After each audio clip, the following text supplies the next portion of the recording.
Hello, today's topic is uterine fibroids. Fibroids are non-cancerous tumors of the uterine walls, and they're extremely common, even though not many people actually know about them or talk about them. But up to 75% of women will experience fibroids at some point in their life. That's why I think it's very important to cover this topic in the Hormonal Balance series. And by the way, this is actually the last video of the series. So symptoms of fibroids can be things like excessive bleeding, bleeding between periods, pain during sexual intercourse, frequent urination, also kind of pressure, bloating and pain in the lower belly, and also lower back pain. But surprisingly, some women might not have any symptoms at all, but fibroids would still be there. So if you want to know how to prevent or shrink fibroids, then keep watching. First thing to cover here is diet. What you eat is so incredibly important for your overall health, including your hormonal balance and the fibroids, because fibroids thrive on disrupted hormonal balance. And diet is really the best tool for that. So in terms of diet, it's important to eat, of course, homemade, natural food, fresh food, no processed food, or limited as much as possible. It's important to eat a lot of fiber because fiber is what gets rid of excess estrogen and helps you have the good hormonal balance. So fiber would be things like legumes, whole grains, vegetables, fruit, and green leafy vegetables. So you need to get a lot of those, and they should really constitute the majority of your diet. Meat, of course, is very good and very nutritious, but you need to be mindful not to eat too much of it. And also, especially in terms of red meat, it's very important to have really good quality meat, because meat full of hormones, steroids, and all kinds of chemicals will actually be detrimental to your hormonal health. It's very important to also minimize your sugar consumption, because sugar is highly inflammatory and it also raises your insulin levels, messes your blood sugar levels, and can also increase your weight. And increased weight is actually highly linked to fibroid growth. Consuming excess alcohol can also fuel fibroid growth, so be very mindful of how much alcohol you consume every single day. And also caffeine. Caffeine in small amounts, like coffee, can actually be beneficial, I believe.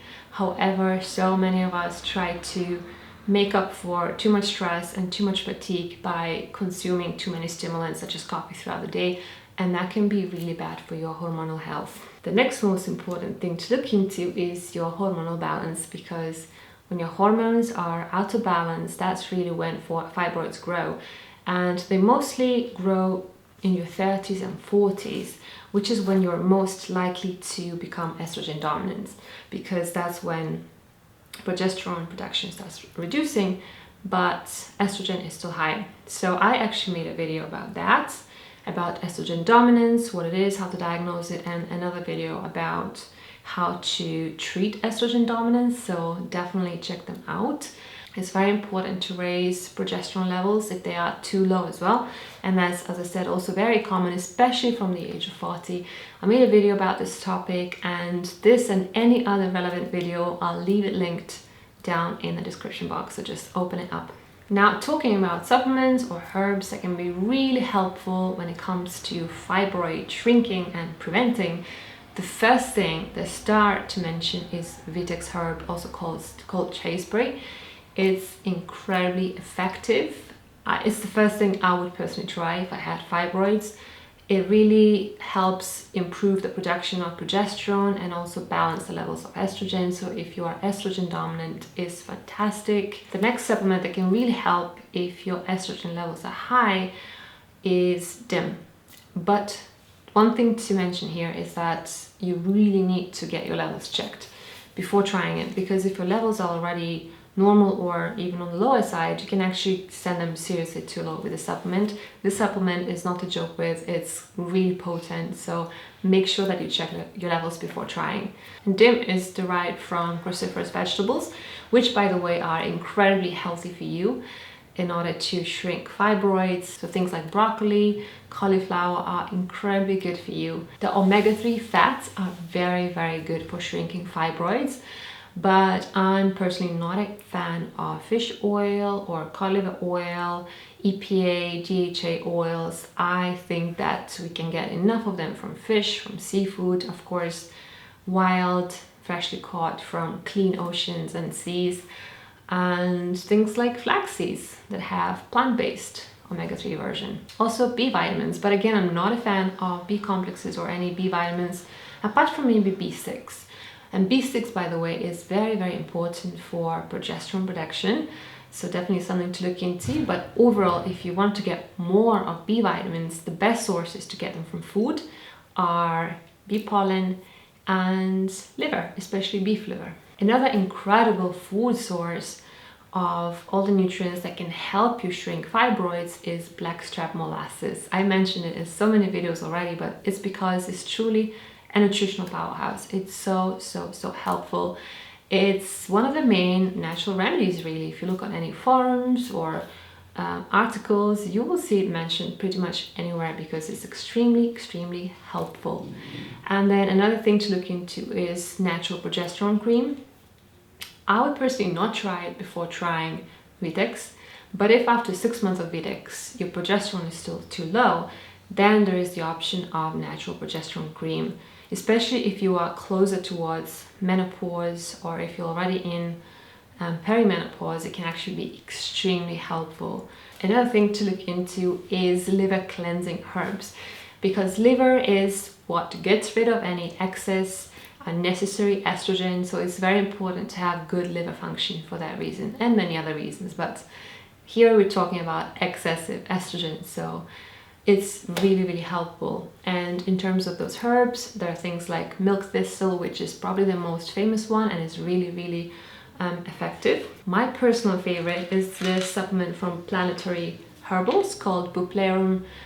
I don't know how to pronounce that. It's a Chinese herb liver cleanse, and it's very helpful for hormonal balance, for clearer skin, for better liver function. I absolutely love this supplement. There's also dandelion root, which is really good for liver, and you can have it as a tea, or you can buy a powdered supplement in a capsule. The next thing that I feel I must mention is minimizing toxins in your environment and in your life.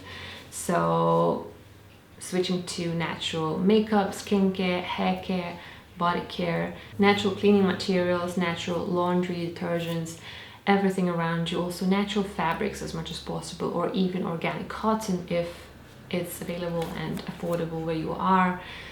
Anything that you do in that field can really help lower the estrogen load on your body. The next thing is exercising. It's extremely good for your overall health and for your hormonal balance.